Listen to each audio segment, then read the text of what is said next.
Dans les prochains jours, les 400 000 inscrits. Encore, mais c'est un logiciel étant sur le stand du ministère de l'Éducation. La communication, mais aussi la personne.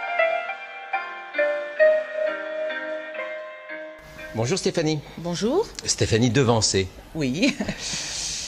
On se croise souvent dans les colloques, dans les séminaires, et chaque fois que tu interviens, tu te présentes comme étant chargé de mission ou en mission auprès d'une organisation syndicale. Tu es enseignante, mais chargée de mission avec une mission quand même particulière. Le numérique dans l'éducation. Donc, comment tu te présenterais là ? Plus précisément, conseillère technique. Et en fait, j'ai été recrutée, parce que c'est le terme. Je ne suis pas élue. Je suis une militante qui a été recrutée pour ses compétences, d'abord dans le secteur éducation. Donc, je m'occupais, je m'occupe toujours d'ailleurs, des questions autour du socle commun, de la scolarité obligatoire, des programmes et de toutes les questions de pédagogie.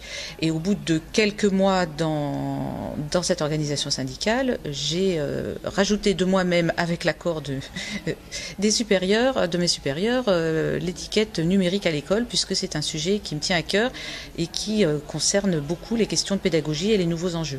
Alors c'est quand même original qu'une organisation syndicale ait comme conseillère technique visible, et tu es visible physiquement, je dirais, dans les séminaires, mais tu es visible aussi sur le numérique, sur les réseaux sociaux, et pas uniquement Twitter. C'est quand même original qu'une organisation syndicale ait eu cette démarche. Je pense que c'est assez unique. Alors c'est même encore plus unique que ça, c'est-à-dire que j'ai su qu'un poste se libérait qui était susceptible de m'intéresser. Au départ, on m'a pas expliqué ce que c'était.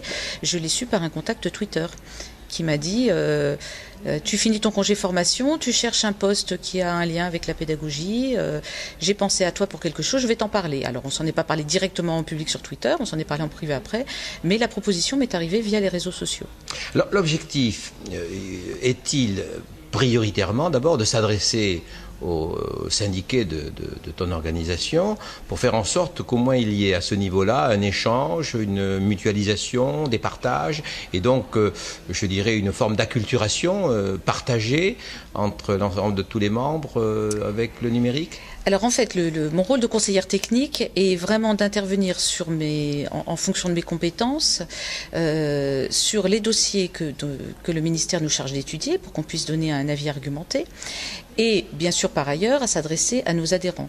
La première mission du secteur éducation, c'est de trouver ce qui permet au système d'évoluer en prenant en compte deux choses essentielles, c'est-à-dire l'amélioration du système pour une efficacité pour la réussite de tous les élèves, sans oublier, et les deux vont ensemble pour nous de façon évidente, les conditions de travail des personnels. C'est-à-dire qu'un enseignant qui a les outils, les moyens, l'aide qu'il lui faut pour mieux faire réussir ses élèves est un enseignant qui sera mieux dans son travail, dans son métier. On ne peut pas opposer le bien-être de l'enseignant et la réussite de ses élèves.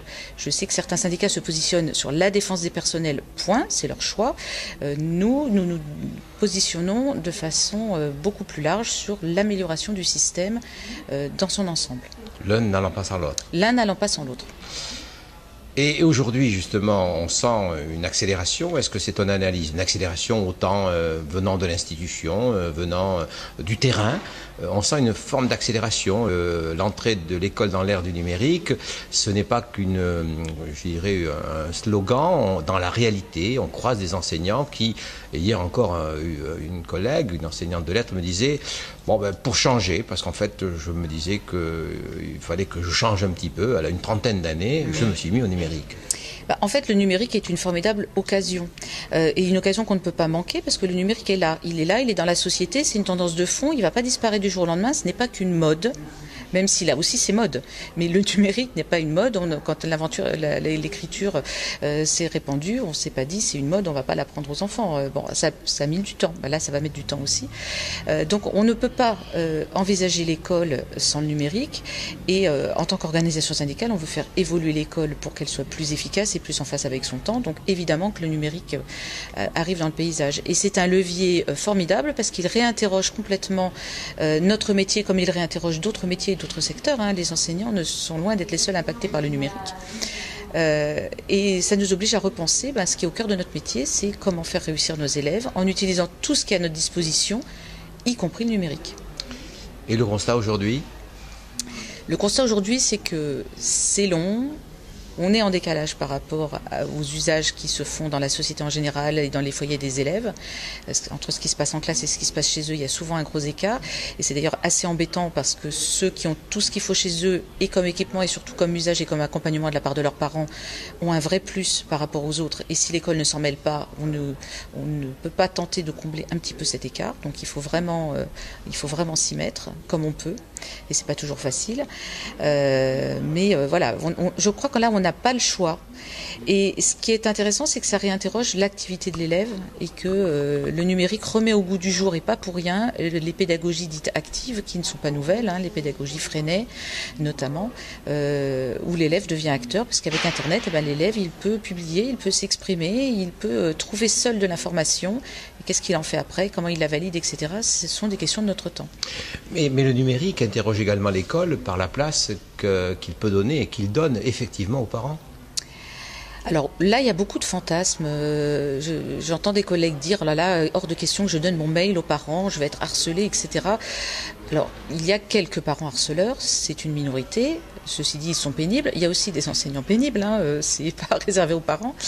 Donner son mail ou un accès à l'ENT ou ouvrir un bloc de classe ne rend pas les parents plus intrusifs et plus pénibles. Par contre, il leur permet un regard sur ce qu'on fait, il permet de les rassurer, il permet de les informer, il permet de dialoguer avec eux aussi sur ce support-là, qui bien sûr ne doit pas être le seul, puisque pour tous les parents, ce n'est pas forcément le canal privilégié. Ça ne remplace pas les rendez-vous de parents, ça ne remplace pas les mots dans les cahiers.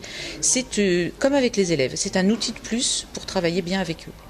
On affirme que le numérique fait tomber les murs de l'école. Certains y voient une disparition de l'école. Il y en a même qui, je dirais, la souhaitent. Dernièrement, on a eu ça sur, je pense que tu as dû le suivre, sur quelques tweetos. Quel est ton point de vue ? Alors moi, je ne pense pas que l'école va disparaître. Je pense par contre qu'elle va effectivement évoluer. Internet ouvre des fenêtres, c'est-à-dire peut regarder vers l'extérieur tout en étant à l'intérieur, peut inviter des gens. Avec la visioconférence, on peut faire des choses formidables, avec l'échange de mails, avec les commentaires de blog. Il y a des échanges qui sont avec l'extérieur. Et ce qui est intéressant aussi, c'est que l'extérieur peut voir ce qui se passe dans l'école. Je pense notamment aux tweet class qui racontent ce qu'elles font, qui tweetent des photos des réalisation des élèves. C'est extrêmement intéressant. Alors j'imagine pour les parents, mais même en tant que professeur des écoles qui regardent ça de l'extérieur, c'est extrêmement intéressant de voir ce que les collègues font dans leur classe. Ça donne des idées d'ailleurs et ça mobilise. Par contre, c'est pas parce que l'information et plein de contenus intéressants sont disponibles que les élèves vont s'en emparer spontanément tout seuls. Ils auront toujours besoin d'être accompagnés. Ils auront toujours besoin qu'on scénarise des situations qui vont leur donner envie d'apprendre et qui vont donner du sens à ce qu'ils apprennent. Et ça, c'est le cœur de métier de l'enseignant. Le cœur de métier de l'enseignant, ce n'est pas de débiter un cours à un élève qui absorberait, c'est bien de permettre à l'élève d'acquérir des savoirs, des savoir-faire et des compétences. Donc de nouveaux champs s'ouvrent pour permettre à tous les enseignants d'être effectivement ce type d'enseignants. Plus d'accompagnement et moins de magistral. Alors on va revenir un petit peu aux réseaux sociaux. Je pense qu'on pourrait parler aussi de certaines de tes initiatives personnelles, puisque tu as créé un MOOC pour apprendre à tweeter. Oui, il se trouve que je suis depuis plusieurs années très active sur Twitter et j'ai pas peur de dire que Twitter a changé ma vie. J'étais auparavant quelqu'un de timide et de réservé. Je n'étais pas très à l'aise en société. Je suis toujours d'ailleurs pas forcément très à l'aise, mais le fait de rencontrer les gens avant sur Twitter, je suis beaucoup plus à l'aise à l'écrit qu'à l'oral, me permet un abord beaucoup plus facile et contrairement à ce qu'on croit, à ce que croient certains, parce que c'est quand même une idée qui est moins répandue maintenant, les réseaux sociaux n'isolent pas, mais peuvent être un premier pas de rencontre et de prise de contact. Et je n'ai jamais rencontré autant de gens in real life, dans la vraie vie, que depuis que je suis présente sur les réseaux sociaux. Et j'ai envie que d'autres puissent découvrir cet outil.